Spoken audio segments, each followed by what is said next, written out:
നമസ്കാരം, എല്ലാവർക്കും എൻ്റെ യൂട്യൂബ് ചാനലിലേക്ക് സ്വാഗതം.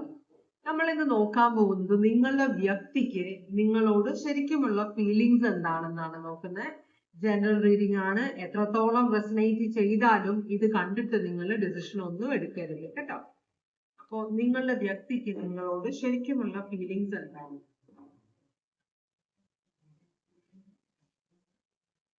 നിങ്ങളുടെ വ്യക്തിക്ക് നിങ്ങളോടുള്ള ശരിക്കുമുള്ള ഫീലിങ്സ് എന്താണ്? ചിലര് പരസ്യമായിട്ട് മോരട സ്വഭാവമുള്ള സ്ത്രീകളും പുരുഷന്മാരാണെങ്കിലും ഉള്ളിൽ നിറച്ച് സ്നേഹമുള്ളവരായിരിക്കാം കേട്ടോ. അപ്പൊ പുറത്ത് നിങ്ങളോട് എങ്ങനെ പെരുമാറുന്നത് എന്നത് വെച്ചിട്ട് ഒരാളെ ജഡ്ജ് ചെയ്യരുത്. ചിലപ്പോൾ ഒരാൾക്ക് സ്നേഹം കാണിക്കാൻ അറിയില്ലായിരിക്കും. കപടമായ സ്നേഹം കാണിക്കുന്നവരുണ്ട്. പക്ഷെ നിങ്ങളുടെ വ്യക്തിക്ക് ചിലപ്പോൾ സ്നേഹം കാണിക്കാൻ അറിയാത്ത ഒരാളായിരിക്കും.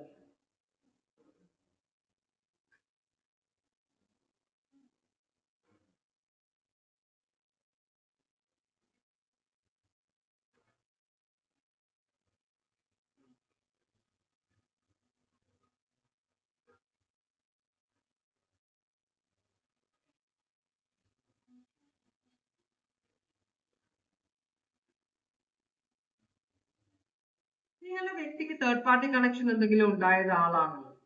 എന്തായാലും അത് അവസാനിപ്പിക്കാൻ പോകുകയാണെന്നാണ് കാണിക്കുന്നത്. കുറച്ച് ഷാഠ്യമുള്ള ആളാണ്. കുറച്ച് ഷാഠ്യം എന്ന് പറഞ്ഞാൽ കുറച്ച് ഞാൻ പിടിക്കുന്ന മുയലിന് 3 കൊമ്പ് എന്ന് വിചാരിക്കുന്ന ആളാണിത്. പക്ഷെ അത് ശരി ജീവിത സാഹചര്യങ്ങൾ കൊണ്ടായിരിക്കാം. ചിലര് ഈ തീയിൽ കുരുത്തവരൊന്നും വെയിലത്ത് പാടില്ല എന്ന് പറയില്ല. അതുപോലത്തെ ഒരു വ്യക്തിയാണ് നിങ്ങളുടെ വ്യക്തി. തീയിൽ കുരുത്തതാണ്. കുറെ അനുഭവം, ജീവിതാനുഭവങ്ങള് കൊണ്ടിട്ട് ഇങ്ങനെ ഒരു ക്യാരക്ടറിലേക്ക് വന്ന ഒരാളാണ് നിങ്ങളുടെ വ്യക്തി എന്നാണ് പറയുന്നത്. അപ്പോ ഈ വ്യക്തി നിങ്ങളോട് വിവാഹാഭ്യർത്ഥന നടത്തിയിട്ടില്ലെങ്കിൽ വിവാഹാഭ്യർത്ഥന നടത്തും. അപ്പോ വ്യക്തിക്ക് ഫ്ലേർട്ട് ചെയ്യാനും അറിയാം നിങ്ങളോട്. കുറച്ച് സെൽഫിഷ് ആണ്, ഭയങ്കര സ്റ്റബേൺ ആയിട്ടുള്ള ഒരാളാണ്. സിംഗിൾ ആയിട്ട് ജീവിക്കുന്നത്. അപ്പൊ നിങ്ങൾ കല്യാണത്തിലേക്ക് എത്തിയിട്ടില്ല, സിംഗിൾ ആയിട്ട് ജീവിക്കുന്ന ഒരാളാണ് ഈ വ്യക്തി എന്നാണ് പറയുന്നത്.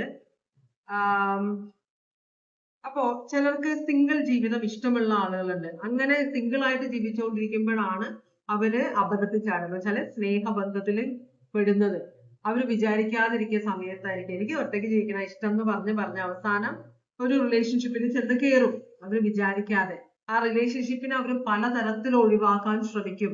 ഇത് പറ്റില്ല, വിവാഹത്തിലേക്ക് പോയാൽ ഭയങ്കര പ്രശ്നമായിരിക്കും, നിങ്ങളെ ഒഴിവാക്കാൻ നോക്കും, നിങ്ങളെ തള്ളി മാറ്റി എനിക്കിത് വേണ്ട എന്ന് പറഞ്ഞ്